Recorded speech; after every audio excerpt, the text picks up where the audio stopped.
અને ઓનેસ્ટલી જયભાઈનો જે પોડકાસ્ટ છે, હું તમને આરોહી ને તત્સદના રિસેપ્શનમાં આપણે ફર્સ્ટ ટાઈમ મળ્યા હતા ત્યારે મેં નક્કી કરેલું, હું ને મનનભાઈ બહુ પોડકાસ્ટ નથી કરતા, કારણ કે મોસ્ટલી પોડકાસ્ટ પર છે ને સેમ જ વાત કર્યું કે તમે કઈથી ચાલુ કર્યું, બહુ ખરાબ વાર્તા છે, કોઈને મજા બી નહીં આવતી, અમે પોતે જ ના જોઈએ.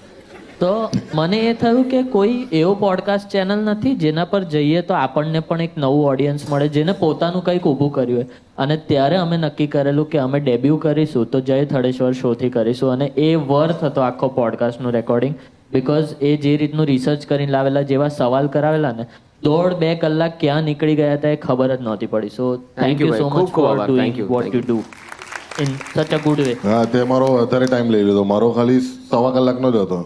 અલા સોરી. હતો તો ખરો. હું તો કહેવાનો હતો કે અમે તો દોડમાં 2 આવી જઈશું. પણ આપણે કરીએ એક સાથે, બધા સાથે એક પોડકાસ્ટ હા, કરીએ. એક કોમેડી ફેક્ટરી, લવારી ઇન્ટુ જય થદેશ્વર શો. Done છે. કોલેબ. યસ. આનો પાર્ટ 2 તમારી ઓફિસમાં કરીશું આ વિડીયોનો. ડન.